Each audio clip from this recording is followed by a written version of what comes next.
Hello everyone, my name is Jesse Early. I am the Digital Media Manager for the College of Natural Science at Michigan State University, and this presentation is on the story of James and forms.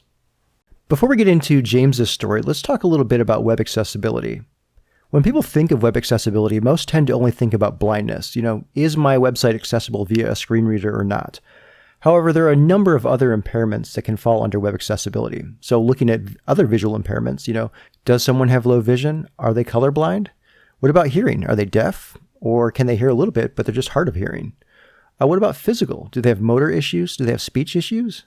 And if we look at cognitive and neurological, does someone have a learning disability? Do they have memory impairment? Do they have a seizure disorder? All of these things fall under the umbrella of web accessibility, and they all have to be kept in mind as you're developing your web applications, your websites, and as you're going back through your existing websites and web applications. So let's take a look here at James. James is a sophomore in college. He is from Southfield, Michigan. He is majoring in sociology, and his career aspirations are to be a guidance counselor. Now, James suffers from a visual impairment known as tunnel vision. What is tunnel vision, you ask? It's a loss of peripheral vision with retention of central vision, resulting in a tunnel-like field of view.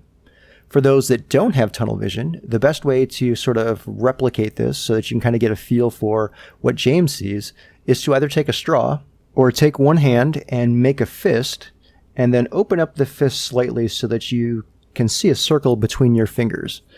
And what you do is close one eye, and with your open eye, put either the straw or your open hand up to that eye, and you can kind of get a feel for what James is seeing with his tunnel vision. You'll notice that you really only have that central view, and then everything else kind of from the sides is hidden from or blocked from your view. Now, because James does have some vision, he is able to navigate the web with the use of keyboard and mouse as well as his monitor. But because he may miss some things on the sides of where his vision is, he also tends to use a screen reader from time to time. When it came time to apply for college, James, like most high school students, began applying for college leading into his senior year in high school. For James, he narrowed it down to 5 different colleges in total and applied to those. Now, in today's world, most everything is online, so when it comes to applying for colleges or universities, most of them tend to use an online application process. Now, each process is different depending on the institution, but generally speaking, they all use some sort of online form. And the form layout can impact how easy and or hard it is for a user, in this case, a prospective student, to fill out and complete. So there are many different format types for a form. They can be vertical, they can be horizontal, they can be single column, or they can be multi-column. What we're looking at here is one of the actual web forms that James had to use in order to apply for college. Now, as I just mentioned, there are numerous ways to lay out a form, and what we're seeing here is a couple of those kind of combined into one single form. So let me describe the form a little bit here.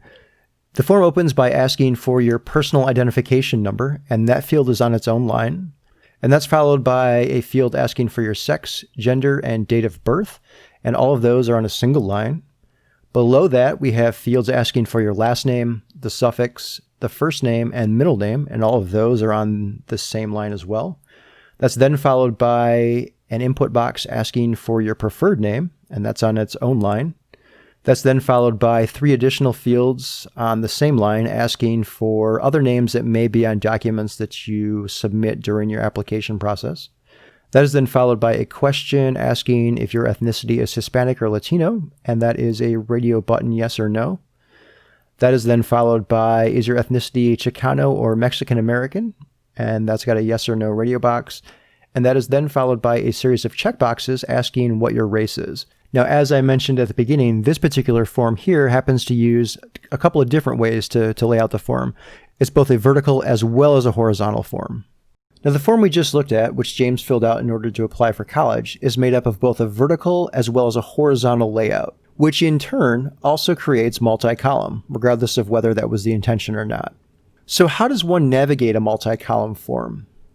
Well, we're looking at a graphic here from the Baymard Institute, who does independent web usability research. And they found that people navigate multi-column forms in one of 5 different ways. So looking at the first graphic here, they either move all the way down the left-hand side of the form and then go over and do the right-hand side of the form. Or, looking at the second graphic here, They only go down the left-hand side of the form, completely ignoring everything on the right. Looking at the third graphic, they completely ignore everything on the left and only fill out everything on the right.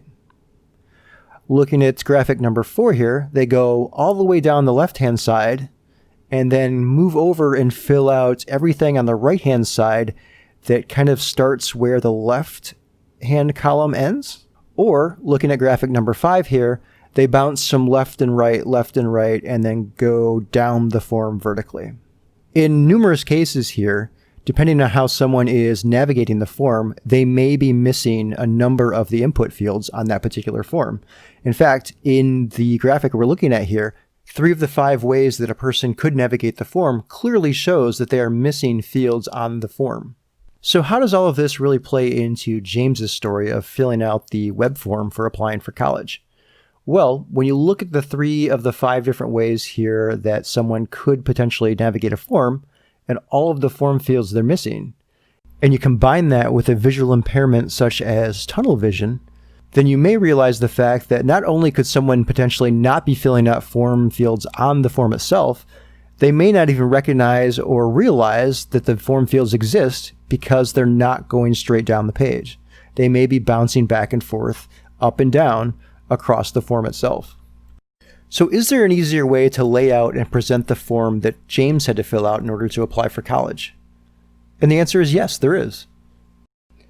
So here's that same form that we looked at previously that James had to fill out in order to apply for college, now presented in a single column format.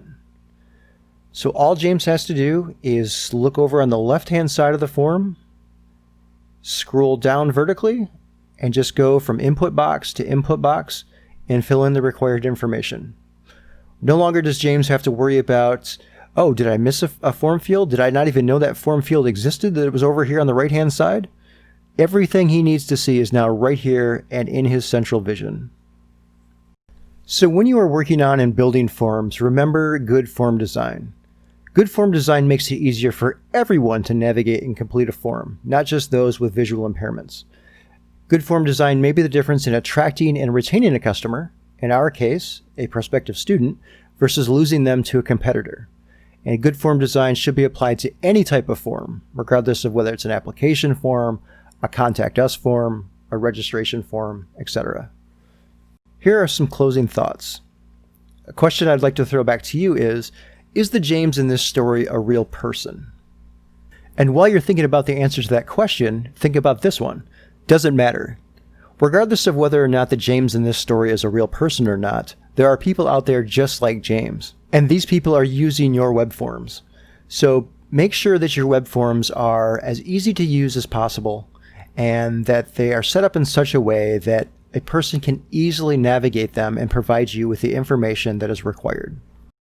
Here are some form design resources for you. The first is a link to the Baymard Institute, which includes the graphic that I use for the multi-column forms.